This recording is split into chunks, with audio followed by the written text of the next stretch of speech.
तो ये एक और वीडियो मैंने बनाई है न्यूमेरिकल्स पे, कैसे हम 3 इक्वेशन ऑफ मोशन को यूज़ करते हैं उसके न्यूमेरिकल्स पे। तो ये इसलिए बनाई है कि मुझे पता चला है कुछ बच्चों को दिक्कतें आ रही है अभी न्यूमेरिकल्स में।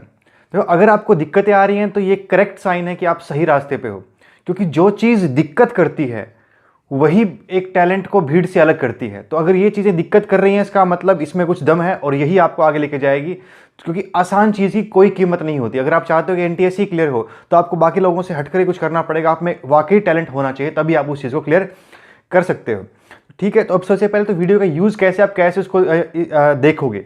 आपको वीडियो को पहले जो इसमें क्वेश्चन बोलूँगा, क्वेश्चन समझाऊंगा आपको, क्वेश्चन को देखना है, समझना है, उसके बाद वीडियो पॉज करके उसको खुद ट्राई करना है। 10-15 मिनट उस पर खुद लगाने हैं, जितना अगर आपसे हो जाता है तो बहुत अच्छी बात है। फिर उसको देखो कि मैंने कैसे उसको सोल्व किया है। ठीक, ऐसे अगले क्वेश्चन को, जो भी क्वेश्चन आपको मिलता है उस क्वेश्चन को पहले आपको देखना है, खुद ट्राई करना है वीडियो पॉज करके, फिर मुझे देखना है कि मैंने उसके बारे में क्या सोल्यूशन दिया, क्या कुछ बताया है। ठीक, और उसके बाद कुछ क्वेश्चन और ट्राई करना अपने अलग से। जितने ज़्यादा क्वेश्चन आप ट्राई करोगे उतना ज़्यादा आप इसमें सीखोगे और उतना जल्दी आप न्यूमेरिकल सॉल्व करने लग जाओगे। तो पहला न्यूमेरिकल मैंने उठाया है, इसमें एक मोटरिस्ट है। क्वेश्चन समझना क्या है, इसमें एक मोटरिस्ट है, वो जा रहा था विद ए वेलोसिटी 44 मीटर पर सेकंड। उसने अपने रास्ते में अचानक से उसको नजर आता है कि लगभग 100 मीटर की दूरी पर एक चाइल्ड है, एक बच्चा है 100 मीटर की दूरी पर। तो वो अचानक से ब्रेक अप्लाई कर, देखो वैसे तो 44 मीटर पर सेकंड अगर आप सोचो, वैसे मैंने कल आपको समझाया था लास्ट क्लास में कि भाई आप इन सबको इंटरप्रेट करो। अगर आप 44 मीटर पर सेकंड को सोचोगे तो उसकी स्पीड लगभग 200 किलोमीटर पर आवर बनेगी, जो आम बाइक के बस की बात नहीं है कि 200 के आसपास की स्पीड अटेन की जा सके। तो इसका मतलब ये कुछ बड़ी बाइक है, तभी 100 मीटर भी अच्छा खासा डिस्टेंस होता है, तो वो काफ़ी तेज जा रहा है, इसीलिए डिस्टेंस 100 मीटर दिया हुआ है कि 100 मीटर पहले ही उसको ब्रेक अप्लाई करनी पड़ गई, तब जा करके वो उस बच्चे को बचा सकता है। तो अभी क्वेश्चन में यह बताएगा कि वो इस तरीके से ब्रेक अप्लाई करता है कि वो उस बच्चे के 1 मीटर पहले रुक जाए, मतलब उस बच्चे से 1 मीटर की रेंज में वो रुक जाए, तो उसको बच्चे से पहले 1 मीटर रुकना है। तो फिर से जैसे कल समझाया था आपको, जब भी न्यूमेरिकल मिले आप उसको इंटरप्रेट करो, उसको अपने दिमाग में पूरी पिक्चर छप जाए क्या क्या हुआ, एक डायग्राम, और उसके बाद एक डायग्राम नोटबुक पे छापो जो आपको समझ में आया, बस उतना सा छोटा छोटा। तो यहाँ पर सपोज मोटरिस्ट था, यहाँ पर चाइल्ड था, बच्चा था, ये टोटल डिस्टेंस 100 मीटर हुआ है और उससे उसको 1 मीटर पहले रुकना है। इसका मतलब बाइक के पास कितना टाइम है, सिर्फ 99 मीटर का। तो बाइक को तो 99 मीटर में रुकना है, वो 1 मीटर तो स्पेयर है, वो तो सेफ के लिए उसने छोड़ रखा है। तो 99 मीटर हमारा डिस्टेंस के रूप में यूज होगा। ठीक, तो क्वेश्चन आपसे ये था कितना समय उसको लगेगा उस बच्चे तक पहुंचने में, कितना टाइम उसको उस बच्चे तक पहुंचने में लगता है, तो वो टाइम आपको निकालना था। ठीक, तो अभी देखते हैं, क्वेश्चन करते हैं आगे। तो अब देखो इक्वेशन तो कोई भी यूज हो सकती है, जैसा हमको दिख रहा है कि हमको टाइम निकालना है, इनिशियल वेलोसिटी दी गई है और डिस्टेंस दिया गया है। ठीक है, कितना है, तो उससे लग सकता है शायद सेकंड इक्वेशन ज़्यादा बेटर रहेगी, लेकिन अगर आप 9 तक की इन्फॉर्मेशन लेकर चलो तो मुझे नहीं लगता आपको क्वाड्रेटिक सोल्व करनी आती है। तो क्वाड्रेटिक आपको दिक्कत कर जाएगी, क्योंकि सेकंड इक्वेशन में क्वाड्रेटिक आती है, टी को अगर आप सोल्व करोगे, वो वेरिएबल है, सोल्व करोगे तो क्वाड्रेटिक इक्वेशन बन जाएगी। इस ज़्यादा बेटर आप उसे किसी और तरीके से उसको हैंडल करो। तो मैंने बाकी 2 इक्वेशन उठाई हैं ताकि मैं एक्सेलेरेशन वगैरह निकाल सकूँ। सबसे पहले तो यही पता करते हैं कितना एक्सेलेरेशन से वो रुक रहा है, और फिर वही बात, जो इसमें एक्सेलेरेशन है, क्यों, क्योंकि उसकी स्पीड पहले कुछ और थी, बाद में वो रुक गया है, तो एक्सेलरेटेड मोशन हुआ, इसका मतलब 3 इक्वेशन मोशन लगनी है, हमारा 8 तक के फॉर्मूले यूज नहीं हो सकते। तो उसी के लिए मैंने थर्ड इक्वेशन उठाई सीधी। फर्स्ट इसलिए नहीं उठाई क्योंकि मेरे पास टाइम भी वेरिएबल हो जाएगा फर्स्ट इक्वेशन में और एक्सेलरेशन भी, और जैसा आपको बताया था कि अगर एक ही इक्वेशन में 2 वेरिएबल हो तो वो सोल्व नहीं हो सकते, मुश्किल हो जाएगा, आपको दूसरी इक्वेशन भी यूज करनी पड़ेगी। तो इसलिए मैंने थर्ड इक्वेशन उठाई, क्योंकि वो एक ही बारी में आंसर दे सकती है, उसमें मेरे पास एक ही वेरिएबल है, क्योंकि फाइनल वेलोसिटी क्या होगी है 0, इनिशियल कितनी दी हुई है 44, तो मैंने वो पुट कर दी। 2 की जगह पे 2, ए निकालना है, एस की जगह पे 99 मीटर, क्योंकि रुकना तो उसको 99 मीटर में है। तो वैल्यू सोल्व की, देखो अब आप बच्चा क्या करता है 9th क्लास में या हायर क्लास में करता है, मतलब ये सारे न्यूमेरिकल वैसे मैंने 11th क्लास से उठाए हैं, जो 11th क्लास की बुक्स में है उनमें से लिए हैं मैंने। तो आप अगर इसको 9th क्लास में भी कर रहे हो तो अक्सर बच्चे को आदत होती है कि वो वहीं पर जहाँ पर वैल्यूज आती है उसे काटता चला जाता है और एंड तक काट देता है और पूरी फ्रैक्शन सोल्व कर देता है। तो आपको ऐसा नहीं करना है, जहाँ तक हो सके फ्रैक्शन में ही चलो, उससे आगे जाकर के आपको न्यूमेरिकल में बहुत हेल्प मिलेगी, कैलकुलेशन फास्ट होगी। अगर आप इसे यहाँ पे काटोगे तो आप डबल टाइम वेस्ट करोगे, इसको यहाँ पे ऐसे ही छोड़ दो जैसा ही बनता है, सिर्फ इतना जितना हो सके थोड़ा सिंपलीफाई बस कर लो। जैसे 44 था, मैंने 44 के स्क्वायर का स्क्वायर नहीं खोला, 44 को 2 बार लिखा, 44 इंटू 44, और ऊपर से 99 में भी मैंने सिर्फ इसको इतना काटा है, आगे नहीं काटा। देखो ये 2 से कट सकता है, मैंने काटा नहीं, बाद में देख लेंगे, क्योंकि जितना जहाँ तक कॉम्पैक्ट हो सके बस उतना करो, उससे ज़्यादा मत जाओ। वैसे काट लोगे तो इसमें यहाँ पे कोई दिक्कत नहीं आएगी। तो थोड़ा काटा मैंने, उसके बाद इसको ए को फ्रैक्शन में ही छोड़ दिया, पूरा सोल्व नहीं किया। पूरा सोल्व करोगे डबल टाइम लगेगा। तो उसके बाद मैंने फर्स्ट इक्वेशन वापस लगाई, क्योंकि टाइम मेरा फर्स्ट इक्वेशन में ही आता है। अब मुझे ए पता है फर्स्ट इक्वेशन में, यू पता है, वी पता है, सिर्फ टाइम वेरिएबल बचा है, तो इसलिए मैं अब फर्स्ट इक्वेशन यूज करके अपना आंसर निकाल सकता हूँ। तो फर्स्ट इक्वेशन में मुझे पता है फाइनल वेलोसिटी क्या हो गई है 0, इनिशियल कितनी थी 44, ए अभी अभी निकालेगी, माइनस में आ रही है तो उसको एज इट इज पुट कर दो, फिर से सोल्व नहीं करनी, इक्वल टू टी। अब इसको उधर ले जाओ, जो भी था 44 को मैं उधर लेके गया तो माइनस माइनस कट गए और इसको क्रॉस मल्टीप्लाई कर दिया, 2 9 ऊपर चला गया और 44 और ये 4 कहाँ पे आ गया नीचे। अब देखो अगर आप वहाँ 44 से पंगे लेते तो आपका नुकसान हो गया था, यहाँ पे 44 से डायरेक्ट कट रहा है, इसीलिए कैलकुलेशन फास्ट हो गया। देखो कैलकुलेशन जल्दी करना एक आर्ट है और ये आर्ट विद प्रैक्टिस आती है, ठीक। और जितना जल्दी कैलकुलेशन आप करते हो उतना जल्दी आपका आंसर आएगा, उतना जल्दी आप ज़्यादा क्वेश्चन अटैम्प्ट कर पाओगे। कोई शॉर्टकट और नहीं है कंपटीशन में, सिर्फ यही शॉर्टकट है कि आप छोटी मोटी चीज़ों को कितना जल्दी हैंडल करते हो। यहीं से आपको 10-10 20-20 सेकंड बचाने हैं, वो 10-10 20-20 सेकंड आपको मिल करके आगे जा करके आपको 5-6 क्वेश्चन एक्स्ट्रा सोल्व करवा देंगे और वही आपके लिए एडवांटेज है, वही बस वो रैंक है जो आपको दिला रहा है वही नंबर। तो यहाँ से टाइम डायरेक्ट आ गया, कितना आ गया 4.5 सेकंड, 4.5 सेकंड का टाइम। देखो डाटा को देख के लग रहा था शायद कैलकुलेशन बहुत भयंकर जाएंगी, वो हो जाती अगर आप यहाँ मल्टीप्लाई कर देते तो इसको। तो ये आपके हाथ में है कैसे आप डाटा से डील करते हो, क्लियर। तो ये क्वेश्चन ये न्यूमेरिकल मैंने इसलिए उठाया था कि डाटा को कैसे डील करना है उस पॉइंट के लिए बताने के लिए। अब एक और क्वेश्चन मैंने उठाया है, ये क्वेश्चन में देखो क्या है, इसमें कोई ऑब्जेक्ट है और वो जा रहा है uniformly along positive X axis. एक object uniformly along positive X axis जा रहा है, तो एक ऑब्जेक्ट हमारा यूनिफॉर्मली मूव कर रहा है अलोंग पॉजिटिव एक्स एक्सिस और उसमें उन्होंने एक्सेलरेशन दी हुई है 4 मीटर पर सेकंड और ये कहा गया 4 मीटर पर सेकंड स्क्वायर, और ये कहा गया कि t इज इक्वल टू 0 पे वो x is equal to 4 metre पे था, मतलब उसकी location x is equal to 4 metre थी और उसकी वेलोसिटी थी 2 मीटर पर सेकंड। अब इससे क्या हमको पता चला, पहले उसको समझते हैं। तो इससे हमको यह पता चलता है t इज इक्वल टू 0 क्या होगा, क्योंकि टाइम कभी नेगेटिव नहीं हो सकता। तो ये सबसे पहले वाला टाइम है t इज इक्वल टू 0, इससे छोटा टाइम हो ही नहीं सकता। नेगेटिव में टाइम होता नहीं, पॉजिटिव होता। तो t इज इक्वल टू 0 हमारा असल में इनिशियल टाइम है, यानी जो भी डाटा गिवन है वो सब इनिशियल के बारे में है। तो जो वेलोसिटी गिवन है वो दरअसल इनिशियल वेलोसिटी है, भले ही उसके सामने v लिखा गया हो, क्योंकि वो सिंबल तो हमारे बनाए हुए हैं। तो ये कौन सी वेलोसिटी है, हमारी इनिशियल वेलोसिटी। कंफ्यूज नहीं होना आपको, फिर ये कंफ्यूज वैसे तो जाएगी प्रैक्टिस से ही, और कोई तरीका है भी नहीं इसका, शॉर्टकट कुछ नहीं है। तो u इक्वल टू क्या बनेगा 2 मीटर पर सेकंड, ये u है इनिशियल वेलोसिटी और वो 4 मीटर पे था, पहले से ही लोकेटेड था, कुछ आगे था वो पहले से ही, जहाँ से उसको मेजरमेंट शुरू की गई उससे पहले कुछ आगे था वो। तो वेलोसिटी और उसकी पोजीशन बतानी है आपको at t is equal to 3 second पर। t is equal to 3 second पर उसकी क्या वेलोसिटी होगी और क्या पोजीशन होगी वो बतानी है। तो सीधे सीधे ये फाइनल टाइम हो गया हमारे पास। टोटल टाइम कितना बना, t2 माइनस t1 यानी कि 3 सेकंड बना। अब फर्स्ट इक्वेशन डायरेक्ट यूज की, v equal to u plus a t, उसमें u दिया हुआ है कितना 2 मीटर पर सेकंड और a कितना दिया हुआ है 4 और 3 हमने पुट किया तो हमको डायरेक्ट मिल गया 14 मीटर पर सेकंड वेलोसिटी। ये तो सिंपल था, हो गया पहले। सेकंड पार्ट देखो, सेकंड पार्ट पढ़िया इसका, उसमें हमको बताना है कि उसकी पोजीशन क्या है। क्वेश्चन है कि उसकी फाइनल पोजीशन क्या है, उसने कितना डिस्प्लेस किया, सवाल ये नहीं है। सवाल ये है कि कितना उसकी पोजीशन क्या है, फाइनली वो कहाँ पर है।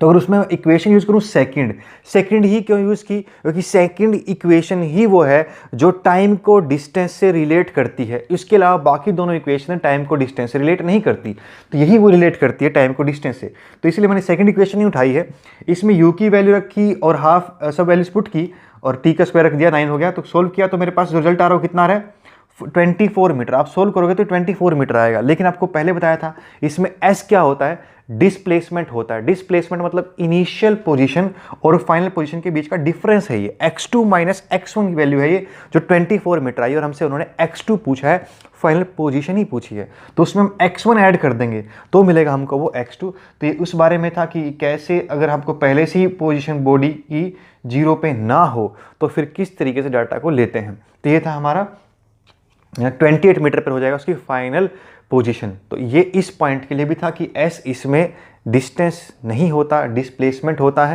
यानी दो पॉइंट के बीच का गैप होता है, ठीक। या पोजीशन भी नहीं बताता, ये सिर्फ गैप बताता है कितना वो बॉडी पहले से आखिर तक चल गई।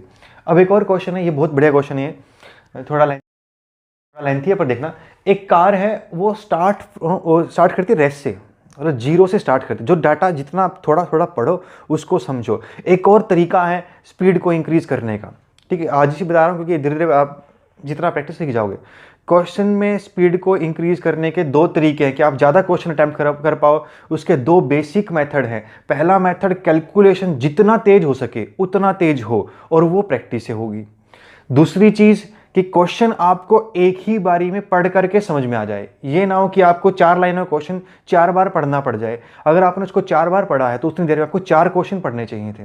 क्लियर? तो ये टाइम है जो हमको बचाना है, यहीं से स्पीड मिलती है, यहीं पे बच्चा कम या ज़्यादा क्वेश्चन अटैम्प्ट कर पाता है। अगर हम जैसे जेईई मेंस की अगर बात करते हैं तो एक बच्चा तो उसमें आउट ऑफ 75 क्वेश्चन 70 कर जाता है, और कुछ बच्चे 40 कर पाते हैं। तो वो सारा स्पीड का डिफरेंस आता दोनों को ही है, लेकिन वो स्पीड का डिफरेंस यहाँ पे है, पढ़ने से है। और दूसरी बात भी प्रैक्टिस से आती है, यानी आप क्वेश्चन को एक ही बारी पढ़ करके तभी समझ सकते हो जब आपकी कॉन्सेंट्रेशन बहुत ज़बरदस्त है, और वो तब होगी जब आप फिर से बहुत ज़्यादा प्रैक्टिस करते हो। तो पढ़ना इसलिए पड़ता है, भले ही आपको सारी क्वेश्चन आती हों, लेकिन उसको बार बार प्रैक्टिस इसीलिए करनी है कि ताकि आपकी स्पीड बढ़ जाए और एक ही बार में पढ़ करके क्वेश्चन को आप समझ सको। तो उसका भी शुरुआती तरीका ये है कि जितना पढ़ो उसको कहीं पे लिख दो, सॉल्यूशन लिख दो कि क्या हमको इसमें से मिला क्या है, और दिमाग में क्वेश्चन छप जाए कि क्या हो रहा है। तो एक कार है, वो 0 से स्टार्ट होती है और वो स्पीड अटेन कर लेती है, यूनिफॉर्मली एक्सेलरेट करते, खुद कह दिया इन्होंने कि उसमें एक्सेलरेशन है। तो ये फिर से सीधी सी बात, अगर ए आ गई फिर तो तीनों इक्वेशन ही लगेंगी, तो तीनों इक्वेशन लगने इसमें, और यूनिफॉर्म भी कहा उसने, कांस्टेंट है वो। तो 30 सेकंड में वो 72 किलोमीटर पर आवर पे पहुंच जाती है। 30 सेकंड में यानी कि हाफ मिनट में वो 72 किलोमीटर पर आवर पे पहुंच जाती है, मतलब बड़ी ज़बरदस्त कार है। तो एक साथ क्या हुआ, आधे मिनट में वो 72 किलोमीटर पर आवर पे पहुंच जाती है, और उसके बाद वो क्या करती है, चलती है विद यूनिफॉर्म वेलोसिटी, कुछ दूर तक वो यूनिफॉर्म वेलोसिटी चलती है। फिर उसको रेस्ट पे लाया जाता है, यानी उसको रोक दिया जाता है 50 मीटर चल करके।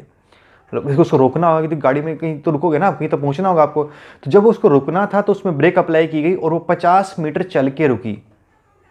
ठीक, तो अब आपको क्वेश्चन में और बताया गया है कि उसका जो टोटल जर्नी थी वो 950 मीटर की थी, यानी आदमी सिर्फ 1 किलोमीटर से भी कम डिस्टेंस पे गया है। 950 मीटर पे टोटल डिस्टेंस उसका था, तो उसे कितना समय लगा होगा टोटल ये बताना है। क्वेश्चन में जितना इंटरेस्ट से करोगे उतना ज़्यादा मज़ा आएगा, उतना ज़्यादा न्यूमेरिकल के सोल्व होने के आसार बनेंगे। तो ये एक आदमी था, इसने पहले तो इतनी हाई फाई इंपोर्टेड कार ली जो आधे मिनट में 72 किलोमीटर पर आवर पे पहुंच जाती है, और फिर इसे गया भी कितना, ये बेचारा 1 किलोमीटर भी नहीं जा पाया, उससे पहले इसने रोक दिया है अपनी गाड़ी को। तो खैर हमें तो सोल्व करना है तो करते हैं। क्या बताया है कितना टोटल टाइम उसको लगा वहाँ से वहाँ तक पहुँचने में, मतलब 1 किलोमीटर डिस्टेंस ट्रेवल करने में से कितना टाइम लगा होगा। तो करते हैं। तो सबसे पहले जैसे आपको बताया था कि एक तो आपको यूनिट चेंज करनी पड़ेंगी, तो 72 किलोमीटर पर आवर पे इसको तो पहले मीटर पर सेकंड में लेकर के आओ, तो 5/10 से मल्टीप्लाई किया गया, और मुझे पता चला 20 मीटर पर सेकंड था। तो 20 मीटर पर सेकंड अटेन किया था उसने आधे मिनट में, सॉरी, तो 30 सेकंड टाइम वही हो गया। तो अब तीन हिस्से हैं क्वेश्चन के। पहला हिस्सा यूनिफॉर्म एक्सेलरेशन, दूसरा हिस्सा कांस्टेंट वेलोसिटी, तीसरा हिस्सा यूनिफॉर्म रिटार्डेशन, यानी कि लगातार घट रही है उसकी वेलोसिटी। तो 3 पार्ट हैं, तो तीनों पार्ट को अलग अलग सोल्व करते हैं। तीनों का टाइम कैलकुलेट करना होगा, इसका। तो इसका टाइम, शुरुआत का टाइम तो उन्होंने खुद दे रखा है 30 सेकंड, तो इसकी तो पंगे लेने हैं हमको। अब किसका लेना है हमको, बात पता करनी है दूसरे वाले की कि यहाँ पे कितना टाइम लगा होगा और लास्ट वाले का कितना टाइम लगा होगा। मतलब T2 और T3 हमको बताना है, उन सबको लास्ट में जोड़ देंगे, हमको पता चलेगा टोटल टाइम कितना है। तो सबसे पहले तो ये पता करते हैं कि वो यूनिफॉर्म स्पीड से चला कितना था। वो हिस्से अलग अलग कर लेते हैं। लास्ट का पार्ट 50 मीटर का है, तो बीच का पार्ट कितने मीटर का है और शुरुआती पार्ट कितने मीटर का है। तो हम वो तीनों पार्ट भी अलग कर लेते हैं। जैसे मैं ग्राफ बनाऊँ इसका, तो ये पहले एक्सेलरेशन, फिर यूनिफॉर्म, फिर रिटार्डेशन। तो मैं अभी इन तीनों को डिस्टेंस के हिसाब से सेपरेट करना चाहता हूँ, कितना कितना ये दूरी बनती है वो निकालना चाहता हूँ। तो फर्स्ट पार्ट में कितना डिस्टेंस ट्रेवल किया उसके लिए मुझे एक्सेलरेशन जरूरत तो पड़ेगी। क्योंकि तीनों ही इक्वेशनों में ए तो यूज़ होता ही होता है, और निकालना मुझे एस है, तो 2 तो वेरिएबल हो ही गए, तो ए तो पहले पता करना ही पड़ेगा, उसके बगैर तो काम चल नहीं सकता। तो पहले मैंने ए मालूम किया फर्स्ट पार्ट के लिए, तो उसके लिए मैंने इक्वेशन लगा दी v = u + at। उसकी फाइनल वेलोसिटी कितनी हो गई है 20, और वो क्योंकि रेस्ट से स्टार्ट हुआ था तो u कितना हो गया 0 इनिशियल वेलोसिटी, और a निकालेंगे, टाइम था 30 सेकेंड। तो वहाँ से मुझे मिला a कितना है 2/3 मीटर पर सेकेंड स्क्वायर। तो उसकी पहले हिस्से की एक्सेलरेशन मिल गई, वो 2/3 मीटर पर सेकेंड स्क्वायर थी। उसको मैंने सेकंड इक्वेशन में पुट किया, क्योंकि वही सेकंड इक्वेशन डिस्टेंस को टाइम से रिलेट कर सकती है। वरना मुझे बाकी इक्वेशन अगर यूज़ करने जाऊँगा तो 2-3 बार लगानी पड़ जाएंगी। तो उससे मैंने किया, u की वैल्यू को मैंने 0 रख दिया, t की वैल्यू 30 थी और इसमें पुट किया मैंने, क्योंकि a अब यहाँ से निकाला उसको पुट किया गया, तो ये वैल्यू आई, सोल्व करोगे इसको तो ये 300 मीटर आ जाएगा। यानी पहले वो 300 मीटर में तो एक्सेलरेट किया, ठीक, उसके बाद वो डेसेलेट किया, यानी कि लास्ट वाले रिटार्डेशन 50 मीटर की हो गई। तो एक्सेलरेशन प्लस रिटार्डेशन दोनों मिलाकर के 350 बनता है ना, 350 बनता है। तो बचा कितना, 600। तो बीच वाले 600 में वो यूनिफॉर्म वेलोसिटी से चल रहा था, बीच वाले में वो यूनिफॉर्म वेलोसिटी से या यूनिफॉर्म स्पीड चल रहा था, यानी कि बीच वाला मोशन हमारा एक्सेलरेटेड मोशन नहीं था। तो बीच वाले में हम हमारी वो इक्वेशन जो हम 8 तक जानते हैं, यानी कि speed is equal to distance upon time, use कर सकते हैं, क्योंकि वहाँ पे एक्सेलरेशन है ही नहीं। अदरवाइज आप इनसे भी जाओगे तो ए की वैल्यू 0 पुट कर देना, उससे भी आ जाएगा। लेकिन अभी सिर्फ इतना बताने के लिए भी 8th वाली चीज़ क्या थी, 9th वाली चीज़ क्या है, उसको बताने के लिए मैंने ये लिया है कि मैं वो ही फॉर्मूला लगा रहा हूँ जो 8th में था। तो मैंने वो फॉर्मूला यूज़ किया सेकंड पार्ट के लिए, क्योंकि मुझे पता चला कि जो बचा हुआ डिस्टेंस है, सेकंड पार्ट का जो डिस्टेंस है वो 600 मीटर है और वो उसने यूनिफॉर्म वेलोसिटी पे कवर किया है। तो मैं उस केस में speed is equal to distance upon time लगा सकता हूँ। डिस्टेंस मुझे पता है 600 था, स्पीड मुझे मालूम है उस दौरान 20 मीटर पर सेकेंड ही रही थी, वो चेंज नहीं हुई, तो मुझे टाइम मिला 30 सेकेंड। यानी 30 सेकेंड एक्सेलरेट करने में, 30 सेकेंड चलने में, तो 60 सेकेंड तो हो चुके हैं, है ना। अब वो रुकेगा, अब पता करना है कि फाइनल रुके अंदर में, यानी T3 कितना है। तो T3 फिर से पता करने के लिए मुझे टाइम निकालना है, और टाइम मुझे यहाँ पे पता क्या क्या है, मुझे उसकी इनिशियल वेलोसिटी मालूम है कितनी, 20, क्योंकि 20 से रुका है ना वो। फाइनल मालूम है कितनी, 0, क्योंकि फाइनल रुक गया, तो वो पता है। इसके अलावा अगर मैं फर्स्ट इक्वेशन में जाऊँ, क्योंकि टाइम वहाँ पर आता है, तो फर्स्ट इक्वेशन में अगर मैं जाऊँ तो मुझे ए नहीं मालूम, नहीं पता ना, ए भी नहीं पता और टाइम तो निकाल ही रहे हैं हम। तो first equation v equal to u plus a t में 2 वेरिएबल हो गए, एक इक्वेशन सोल्व नहीं कर सकती, यानी कहीं से तो पहले ए निकालना पड़ेगा, तब जाकर के फर्स्ट इक्वेशन यूज़ हो सकती है। फिर से मैंने सेकंड इक्वेशन यूज़ नहीं की, क्योंकि सेकंड इक्वेशन यूज़ करते क्वाड्रेटिक सोल्व करनी पड़ती। क्वाड्रेटिक मुझे नहीं पता कि 9 तक वाले बच्चों को आती है कि नहीं आती है, तो अगर नहीं आती है तो फिर तो ठीक है, अगर नहीं आती तो इसलिए मैं उस पंगे में पढ़ा ही नहीं, मैंने उसको थर्ड इक्वेशन से सोल्व किया। थर्ड इक्वेशन में मुझे क्वाड्रेटिक सोल्व करनी नहीं पड़ेगी, सीधा स्क्वायर ही निकालने हैं। तो थर्ड इक्वेशन में कितना है, v square minus u square 2as है, तो यू तो 0 हो गया, 400 हो गया, सोल्व किया इसको, ए कितना है -4 मीटर पर सेकेंड स्क्वायर, ठीक। तो इसकी वैल्यू आ गई ए की, ये देखो अलग है। अब ये लास्ट पार्ट है ना, यहाँ उसने ब्रेक अप्लाई की, क्या पता उसकी ब्रेक ज़्यादा थी कम थी, कैसा था हिस्सा फर्स्ट पार्ट के मुकाबले। और वैसे देख भी लो कि पहले तो उसको एक्सेलरेट करने में 300 मीटर लग गए और रुकने में सिर्फ 50 मीटर लगे हैं। इसका मतलब ज़्यादा तेज़ी से उसकी वेलोसिटी घटी है, तो दोनों की एक्सेलरेशन सेम नहीं हो सकती ना, इसलिए दोनों की अलग निकाली गई, उसकी वैल्यू आई -4। इसे वापस पुट किया गया फर्स्ट इक्वेशन में और मुझे मिला t is equal to 5 second. और याद रखना टाइम कभी नेगेटिव नहीं आता, अगर नेगेटिव आ रहा तो आपको जरूर कोई प्लस माइनस ही गड़बड़ है। तो ये था हमारा पहले 3, इसमें मैंने मोशन अंडर ग्रेविटी नहीं लिया है, उसको हम ग्रेविटेशन चैप्टर में ही कवर करेंगे 9th क्लास के लिए, 11th में तो भी करना ही पड़ेगा, तो वो सब आप ट्राई कर लेना। वैसे अगर आपको क्वेश्चन मिले मोशन अंडर ग्रेविटी का, तो उसके लिए एक ही चीज़ का बस फिक्स होता है उसमें कि ए हमेशा 9.8 या 10 होती है, उसका भी अपने हिसाब से यूज़ हम करते हैं। तो 9.8 या 10 होती है, उसकी डायरेक्शन हमेशा कहाँ पे होती है, वर्टिकली डाउनवर्ड। तो इसको भी कुछ क्वेश्चन चलो मैं ले लूँगा, बता दूँगा आपको कि कैसे सोल्व करते हैं इसको। तो अभी तो हमारे पास टोटल टाइम कितना बन गया, 30 + 30 + 5 यानी कि 65 सेकंड। तो ये था हमारा क्वेश्चन। तो ये कुछ क्वेश्चन हमने आज कवर किए थे जिनमें डिफरेंट स्किल्स हमने सीखे। और देखो जितना क्वेश्चन मैं प्रैक्टिस कराऊंगा उतना ज़्यादा आपको नुकसान हो जाएगा, क्योंकि जो क्वेश्चन आप सोल्व करते हो कीमत उसकी है, जो क्वेश्चन मैं सोल्व करता हूँ उसकी कोई वैल्यू नहीं है, क्योंकि वो आपको याद नहीं रहेगा, भूल जाओगे, ठीक। तो आप कोशिश यही करनी है, चाहे आप 9th में हो चाहे आप 11th में, आपको कोशिश यही करनी है कि मैक्सिमम क्वेश्चन आप सोल्व करो, ठीक। और उसके बाद भी अगर डाउट आता है तो एटलीस्ट वो डाउट आपने कम से कम 15-20 मिनट के लिए तो ट्राई किया हो, तब जाकर के आप क्वेश्चन मुझसे पूछते हो और मैं सोल्व करता हूँ, फिर तो आपको थोड़ा बहुत समझ में आ सकता है। नहीं तो चीज़ का रट्टा लगेगा, और रट्टा हम लगा नहीं सकते हैं, बहुत सारे क्वेश्चन होते हैं। क्लियर। तो आज इस वीडियो में इतना ही, बाकी नेक्स्ट में कवर करते हैं।